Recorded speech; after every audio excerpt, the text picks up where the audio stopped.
All right, hey everybody, welcome back to the eBay shop. My name's Corey. I'm Teresa. And we are Grams and Pops Vintage, and today we're going to talk to you about making a living on eBay.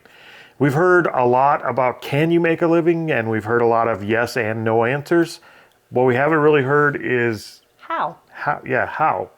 If you can make a living, what does that actually look like? How do you get there? Is it just quit your job and go jump into eBay? And no, that's not the answer. Spoiler alert. So that's what we're going to talk about today. And as usual, we do have some things that sold that we need to get out from over the weekend. What? The first ones are good ones. The first thing we sold? The first things we sold are good ones. So let's look at the first thing that sold. The first thing we sold was some undies. Oh yes, I call them undies. They are Calvin Klein ribbed classic briefs, 100% cotton in extra large. Yep. Some tidy whiteys. They're not white. They're black. Blue. Some tidy whiteys that are not whiteys. We just picked these up at a Goodwill.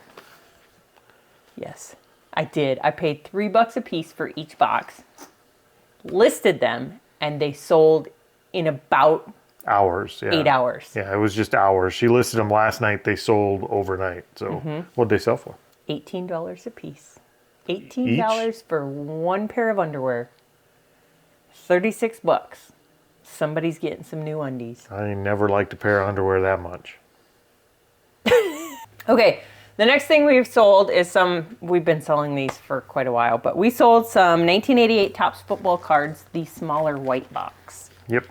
You guys have probably seen these packs before. It's a whole package of 88 NFL Topps football cards, and those sold for how much? $140.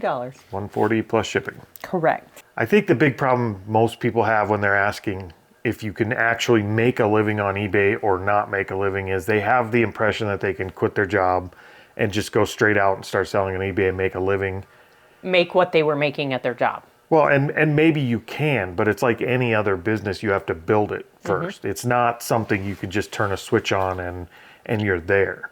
So I do think you have to build it first. And like anything you're building, you kind of need to know what you're building first. Yep. And that's where I think a lot of people leave off. Like they don't know what make a living means to them because it's different for everybody. For us, it's... So for us, making a living it's a different thing. We decided that to make our living, to be comfortable where we're at, we need to sell $500 worth of things a day. Now, that wasn't just an arbitrary number we pulled out. That's not our take home. Nope. $250 a day is what we figured we needed to actually take home pre-taxes. Like we have to pay taxes on that, obviously, but $250 a day is what we need to take home to stay where we're at with our current salaries. And we figured out after selling on eBay for a little bit that would take us about $500 a day worth of sales. Yep. Because we run roughly 50% after all the fees and marketing and promoted listings or whatever, shipping and all that comes out of it. We run about 50%. We do. So, but what that number is for us is completely irrelevant to what that number is to you guys. Like everybody's number is going to be different. It is because some people, I guess I think of it in a way of your, how do I want to say it? Your it's just status of living. Well, it's just how you live, where you live. Do you have a family? Are you solo? Like for one of our kids who is if it was a younger kid who was single living in an apartment, that number might be considerably smaller. Yeah. It just depends on where you're at in the country and a million other things. Yeah, because we were talking about one thing that if you sold $200 a day and you made $100 a day, that's $3,000 a month. Yep. That's a lot for income for some people. In some parts of the country. Yep. In some parts of the country, that's not enough to get you groceries. No. So it really does depend. But knowing that number, this number, our $250 a day, which means we need to make $500 in sales. If we didn't know that number, we wouldn't know what we were building. Nope. And if you don't know what you're building, you have no idea how to get there. Yeah, because if you just go out and start buying stuff and it doesn't sell or whatever, then you're SOL. Yeah. Well, and I guess a good example of this is we need to sell $500 a day, but if we decided that number for us was $5,000 a day, you'd have to change what you were buying. It would change everything about our business. We would not be buying underwear at Goodwill. We would be buying used cars at auctions. I mean, it would completely change the way we do this business. Now, I say used cars, that's kind of a big example, but that is a huge market on eBay. People sell cars there every day. They do? Yeah, Dad sold cars there. Oh, I didn't Like know that. selling cars on eBay happens every day. I know people who have bought campers on eBay and had them delivered. Like, you could sell big stuff like that, but what you sell and how you run the business, like this number determines that. Yep. So know this number first. I think that's the first thing. Know what you're building, Know what you need. and then you can build up from there. Yes. So, all right. There's a lot more to this discussion, but let's jump into a few more things we actually did sell. We sold a My Folding Pretty House Barbie end table and coffee table. Yep, both of them there. I thought it was just one table with different tops, but there are two tables in there, Yep. and those sold for how much? $9.99. They were out of my $5 box. There you go. The next item we have a bunch of. I need to figure out how to sell those better or something. We could sell them in lots. But we sold a 2014 WWE WrestleMania Heritage Superstar Randy Orton. Randy No Orton. clue. Well, nice to meet you, Randy. What did you sell for? $8. $8. Yeah, we could lot these up and sell them in lots. I don't think we have to sell them at one at a time, but they ship easy. There's They nothing do. to them. Drop them They're in a not box and breakable. away you go. So, Okay. So you already set your goal. well, you know what making a living is. Yes. You know what you're building. Now, how do you start? How do you meet that? How do you meet that? Yeah, Think of what it's called. the goal, I guess. Your goal? Goal's a good That's word what I for keep it. saying is goal. How do you meet your goal? Right. Our goal to build what we want is or 500 a day in sales, Yep. roughly, based on what we're doing here. So you have to be able to list that much a day. You have to be able to source that much just to be able to list that much. Yep. So, yeah, I mean, that part is kind of, it's common sense, but at the same time, it's also something that even we overlooked for quite a while. Is if we want to sell $500 a day, we have to be listing at minimum $500 a day. Some people would say twice that, but we've done pretty good at maintaining a $500 a day sales rate when we average it out over 30 days, 90 days, as long as we maintain listing 7 days a week, $500 worth of items every day. Yep. And that looks a lot different depending on what you're listing. If we're listing some $50 items, it doesn't take many items to get there. If we're listing Randy Orton, we're going to be here a minute. Sorry if we're listing Randy Orton. Hey, Randy Orton, can you come to my house so I can list you physically so somebody can buy you? Oh, wait, that's human trafficking. Never mind. That's not. When I said decide what you want to sell, I said what, not who. So then the other struggle with being able to meet your goal is you say, okay, I have to list $500 a day so that I can sell $250. Well, you sell on 500. You're just taking 250. Yes, home. that's what I meant. You know what I meant. But did they? They do now because you told them. But the other piece of making sure that you can meet your goal is making sure that it is a goal that's maintainable. Like, can you maintain listing $500 a day or sourcing $500 a day worth of products in order to keep that going long term? Yeah. For us, we've been doing this for I think pretty close to 8 months for 500 a day. Oh, I thought we've been selling longer than that. longer. We're coming up on 2 years here, but we've been listing 500 a day for almost 8 months. Yep. And we have not been perfect. We have missed some times, but for the most part, we've maintained it pretty well. And we can certainly source at that rate. I think you can source at a higher rate than you can list by far. Like, listing is the bottleneck, not the sourcing. So we can certainly source enough. Listing enough, we had to build a routine. Like, we had to actually get into a routine. We had to use the draft bank so that we can keep track of it. Yep. So that we had the ability to take some days off and still have the listings ready to just fire off. Yep. Now, there's a whole argument about whether or not you should just list it, because you can't sell it if you don't list it, and I get that. And I believe that has a ton of merit. It's just for us, in order to know where we at. In order for us to know where we are at in our goals, we had to build a draft bank. And we had to use the draft bank as a tool. The thing I've started using Where recently, I'm right here. The thing that I've started using recently, with like when we went down to Omaha, was I have always been very skeptical about the scheduled. Yep.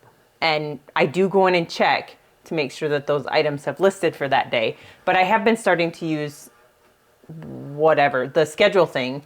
And at the one I tried last night for listing today, I didn't know you could do it. You can schedule it so it lists it. You schedule your items for one time, and then it will list them out in one every hour or whatever. Yeah, something like that. It'll stagger them.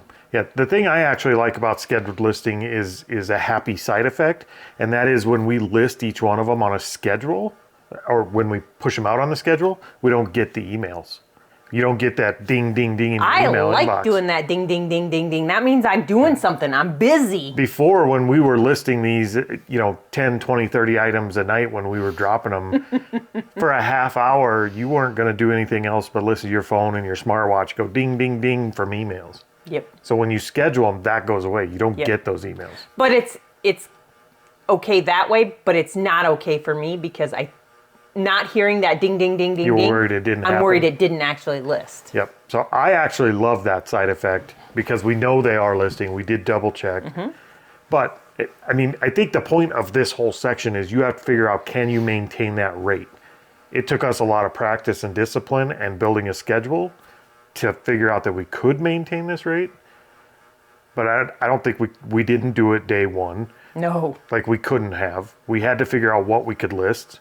As far as like at what rate could we list, we had to list for a while to figure that out. Yep. To know if we could.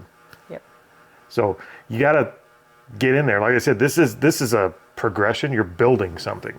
Yep. It's not a key you're turning on. You're not going to jump into eBay and make a living tomorrow. You got to build this up, and some of that is just figure out what you're capable of listing and at what rate, so you know if you can meet these goals or maintain these goals. Speaking of maintaining goals, not only do you need to list, you need to sell. So what else sold? We sold the fourth one of our How to Train Your Dragon, the Hidden World Stormfly figure. There's this guy. He's kind of a cool looking little blue dragon.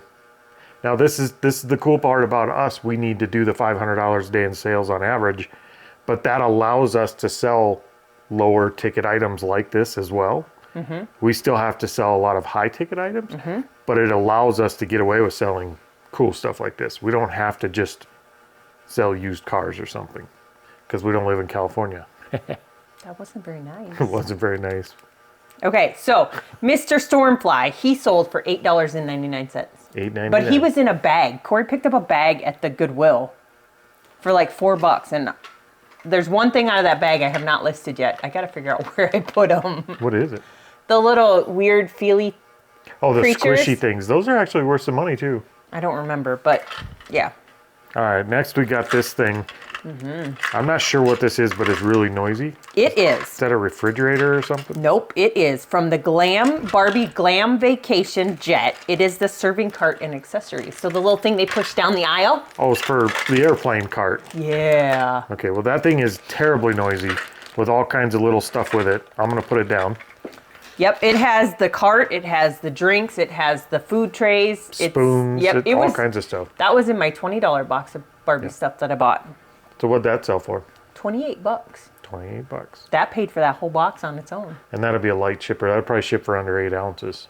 Probably. So we told you got to be able to maintain it. And to be able to maintain your buying, your selling, you have to have I can't speak. Well, yes, to maintain it, but even before can you maintain it, you need to know, you're building this house now. Yep. I mean, it makes a good metaphor. You're building this house. Do you have enough ground to put the house on? Yep. That's kind of what you need for infrastructure. You need to figure out if you have the space. Yep. So do you have space to store your stuff? Yep. Like ours. We are fortunate enough to be able to have this building, to be able to have all the space. If we needed to sell $100 a day to make our living, we would not need this space, nor would I want this space. No. I would use this for a wood shop or something else. You wouldn't want to take up this much room for $100 a day operation. Like I said, you have to have space to store your items. Yep. You have to have space to be able to ship your items. So yes, you could do it from your kitchen table, but where are you going to store your boxes We've got to a be able to whole ship it? shipping booth set up over there where we have tables to ship. We have, well, packing materials, Yep. papers, bubble wrap, the bubble machine we have now. Mm-hmm. Like, and that's for our blueprint. That's not something everybody needs, but Yep. you do need a space where you can ship stuff and store packing materials in boxes. Yep. Because no matter what size of operation you are, you're going to need some of that. Even if you are selling used cars, you're going to need cleaning materials, you're going to need tools, you're going to have to, like, power washers, all that stuff. So you have to have the infrastructure in place to be able to Yep. build what you're trying to build. And one of the prime real estate areas you'll need, because you intake more than you list always, is you have to make sure that you consider you have space for bringing your stuff in and storing it until you're ready to list it and put it out on eBay. Intake and processing is a big part of this. Fortunately, it takes less room than all of this you see in here, because once we put it in here, we have to be able to retrieve it easily to ship it. Does that make you a retriever? Maybe. Am I a golden retriever? No. You're a shitty retriever. Oh, hey. So yeah, you have to, if we put it in here, we have to be able to get to it. So we can't stack a bunch of totes of boxes on top of each other and have to unstack them every time. But for receiving, you just need a place where you could put the stuff. You could box it up, you could stack it to the ceiling. You just have to be able to get to it to pull it down and list and process. But I am against that. Are you? I'm against putting it in boxes. If you put them in boxes, well, if you or build totes, a system for getting it out of those Yes. boxes, then you're okay. yes. But if you just put them in boxes, Yeah. put them in totes, we did that and we forget. As soon as we get a chance, I will get more plastic clear totes for our intake area so you can see what's in it. Because once you put stuff in there, like we've started cleaning out our death pile and there's crap in there I don't even remember buying. Yeah, if you put it out of sight, out of mind, and you're not disciplined about how you do your listing, if you're just listing the cool new stuff you're buying and then putting all the other stuff in piles and letting them stack up, you will quickly bury yourself in inefficient space, like just garbage that you need to get in there and declutter, which we have been doing. We're still doing. Yep, but it's way cleaner now. Way cleaner. Yep, Way we are getting to the bottom of it. We know pretty much what's there. There is still a few loads we need to take out of there to get out of the building. Garage sale, Facebook, however we need to get rid of it. Yep. But having that intake space is super important, and figuring out a system for intake that makes sure you list what you bought. Yeah, buying stuff and letting it sit forever is not a very good use of your money, and it's a tough way to make a living. Fishing reels. Fishing, shut up. All right, what else sold? I picked this up at the Goodwill too, and some lady almost fought me for it. But it is a KitchenAid Fresh Prep slicer and shredder attachment. Yep. And it is complete. It is all there. It is clean. Like hardly, I don't know if they ever used it. No, it's a really nice one, and I remember picking this up at the Goodwill, and somebody's like, "Oh, where'd you get that?" And it is really clean too. It wasn't filthy or anything, so we didn't pay much for it. 15? 8. 8? 8. Why was I thinking 15? I don't know. 8 at 15, I would have not made very much So money. $8 for that, and it sold for what? $29.99. $29.99. Not great, but it's no Randy Orton either. Okay, the next item actually came out of our storage units. The people that were that own the storage units, their kids were in FFA. I just realized what that was. It is an FFA official necktie. Yep. So the little blue FFA colors with the gold, and it's got FFA wrote in a few spots here. Yep. We did sell the jacket already. Yep, it's one that somebody will have to teach them because most kids in high school have zero idea how to tie a tie because it is an actual real tie. I have to look it up every time. Just haven't worn a tie enough, but what did that sell for? $14.99. $14.99. The jacket sold for like 40 or 50. Yeah, I the think. jackets were much better. So, when you talk making a living, like any business, you can't start a business without money. You can start a business with a little amount of money, but you still need money no matter what. You could shoestring this one pretty good, but yeah, it does take a little bit of a little bit of planning and capital. You have to have capital. So yeah, capital. You're going to need capital to get started. You're going to have to buy, well, you don't have to. You can actually sell some stuff around your house. That's what we started with. Just to get started. Well, kind of. I mean, we did a little bit. We sold that Harmony remote. But we started with $1,000 capital from selling the car. Yep. Which was actually to our detriment. It didn't do us much good. Like, we bought some good stuff, but we bought a lot more junk than good stuff because we didn't know what we were buying. We were learning. But one, if you're going to just jump out of your job and into eBay, you better have enough capital to pay yourself while you're building this business, because it isn't, like I said, it isn't just turning a key. You have to build this up from nothing. You need capital to buy stuff and take advantage of opportunities. Yep. You get opportunities to make really good buys for really good profit that cost a lot of money sometimes. And you need to be in a position to where you could take advantage of those, or your life's going to be a lot harder doing this business. Yep. So, you know, we chatted about it before we recorded, that there's a couple different ways. You know, you can keep your day job and do it as a side gig till you get it built up. You could keep your day job and work extra hours so that you can put away money and save so that you can go full time. Or take a second job if you want to. If you're wanting to get out of it quickly, make a plan. Make a plan. Yep. Know what you need for capital. We were fortunate enough, we had sold another business before this, so we had enough capital that we could use that to live off of for a while. We knew we had a nest egg to kind of pad our learning curve here, which is exactly what we did, and it took a while.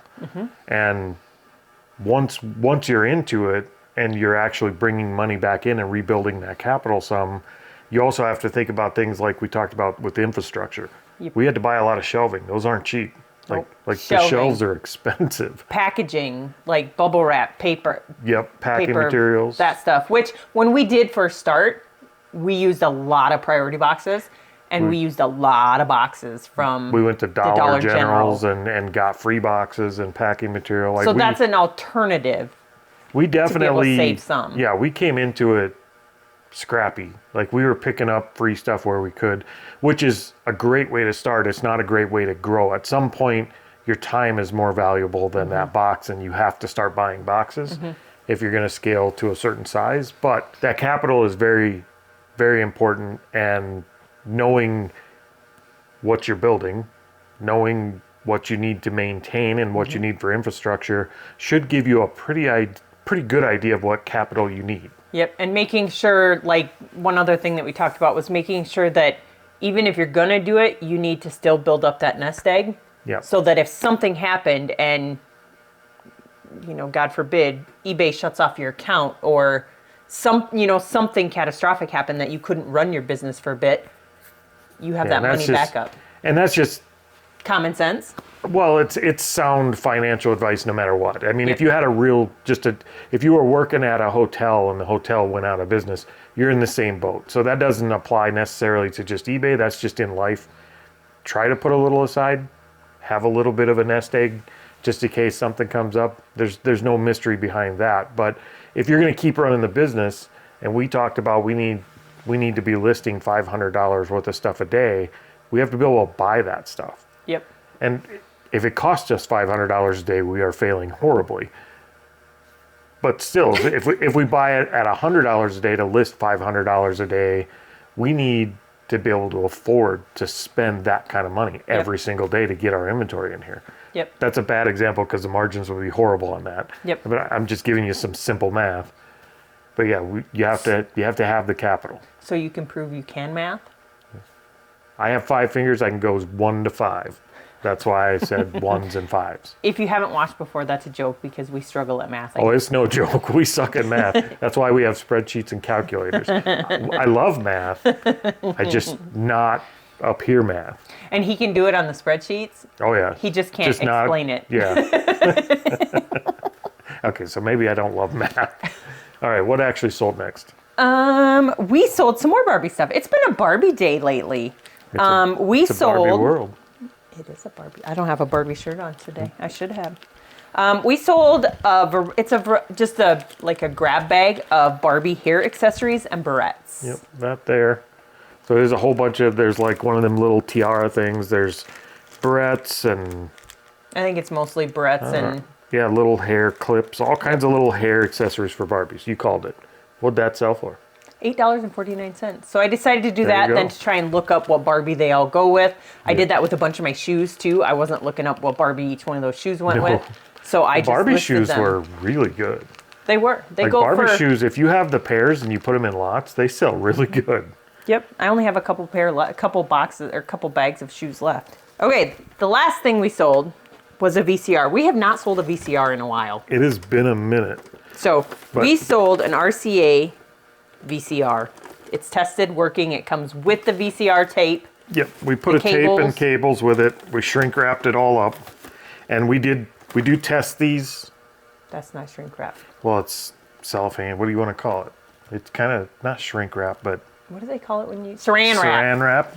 Yeah. So we wrapped it just to keep everything together so it wouldn't separate. And we have boxes for these already, so they're simple to ship. What'd that sell for? $35.50. There you go. Okay. We gave you a lot of information. It probably went, shh, you might have to watch it twice. I don't remember what we told you. So we gave you just the basics of, how to start from the bottom up. So, you have to figure out your living, what you need. You have to figure out you're meeting your goals, how to meet that, your infrastructure, your capital. Corey's a big one on whiteboards.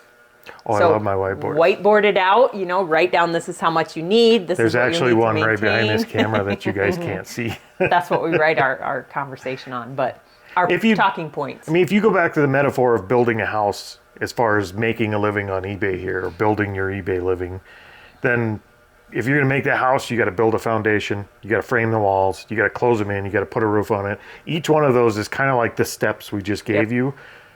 Those are very general steps, but you need each one of them to get the house built. Yep.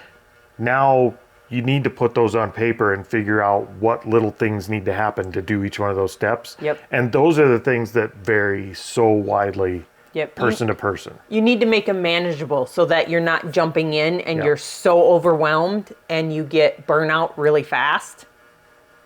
So make them manageable, not like, oh my God, I'm going to go sell $10,000 a day. And some of this stuff you might not know. Like you should know what you need to make in order to make a living. Like, what do you need to take home pre-taxes? That's your big number. That's the first thing we addressed. That you should already have. You should know that, or be able to figure it out pretty quickly. Just look at your bills and you'll know what that number is. And then not just your bills, you got to make sure you feed yourself. Well, that's a bill. I mean, that's a grocery bill. So the rest of this stuff kind of depends on that number. But as far as how many, like what you're going to sell and what your margins are going to be, some of that stuff you might not know. So in this bottom thing, when you get that on a whiteboard or a piece of paper, you might have to actually jump in, create an eBay store, start selling a few things. Yep. Like get your feet in there and get used to selling and how it works. You might have to sell things for a year while you work your normal job to figure out what your margins are. Yep. If you're going down and doing the whole clothing or the shoe thing, and that's the side you want to jump into, you need to figure out what your supply is like, what your margins are like, what your packing materials are costing you, things like that, to give you an idea what your margin is. And you can't just look that up. No. We didn't know. Like, it took us a year and a half of selling. If you're looking for higher end clothing, I mean, you can do the bins if you have one close to you, which is pretty There's affordable. a lot of ways to source. Yep. But if you are selling higher end items, one that comes to mind is Lululemon. Is people don't sell those used. Like, you can't buy those at a garage sale for $3. Yeah, they're not cheap usually. But either way, I mean, even if you have a bin store and you're getting stuff at very cheap prices, is it moving? Are you getting enough stuff that's high enough quality? Like, if you need to make $1,000 a month instead of $500 a month, can you maintain that at the bin store? Is there enough good stuff there that actually does sell to make that kind of turnover? I don't know that answer because we don't shop at the bin store, but we have bought some stuff there that I think will be okay. I mean, occasionally. We don't have a bin store near us, but when we go to events or travel some, we'll go to the bin store, and every now and then we've pulled some decent stuff out of the bin. So I wouldn't discount the bins, but is it a source that's going to work for your business? I don't know that. I don't think anybody knows that until you jump in and figure that out. Yep. So get everything on paper, write down a plan, and start knocking out one step at a time, Yep. and be ready to build it over. Jump 1 foot in, not Yeah. 2 feet in. Yeah. Well, unless you got a nest egg to where you know you can live off of it for a year, Yep. I would dabble your toes first and just make sure you know the crocodiles you're swimming with before you jump in. You don't like my metaphors. They're analogies. You're right, they are. Is it? Kind of metaphors. Okay. Well, some metaphors, some analogies. She don't like the way I talk. See, I need to budget this in, a new partner. A lot of information in this video. We apologize, but I don't know if any of it's good, but this is how we would approach it. yep. And you guys are free to use it or don't Well, use it however you like. And I know we've had people ask us, I haven't gotten into eBay yet. I haven't gotten into selling. What do you recommend? I think this is our way of doing it. You can take the information, you can do what you want with it. Pretty much exactly how we approached it. This is how we've approached pretty much every business. business that we've had. Yep. I have to see things wrote out. Like I have to get them on a whiteboard. I have to get them on paper. I can't. I am all for taking a risk and making Teresa extremely nervous. But I have to hedge my bets. I have to put it on paper and see the risk I'm taking in order to visualize where I'm going. If I don't know where I'm going, I have no idea how to get there. So I'm a big one for getting it on paper. And this is kind of how we approach it. So hopefully this you helps. got something out of this video. If nothing else, maybe it makes you rethink the business you're already doing. Maybe you're already making a living on eBay, but maybe it makes you reflect on it a little bit and look at it in a different light, and maybe you can make some adjustments. I don't know. This Or is just how we run it. Give us information so that maybe we can make adjustments. Yeah, feel free, as always, feel free to tell us we are full of crap in the comments. Those actually help us. Believe it or not. What? Not just me, you were here too. I gave good advice. Those comments actually do help more than you guys think. Even when they're telling us we are full of crap, we have learned a lot from being wrong. Way more from being wrong than being right. I'm just wrong more than she is, so I learn more than she does. Way to be uneducated. All right, guys. We got to get some stuff packed to get out of here, so we will see you next time. Hasta la vista, baby.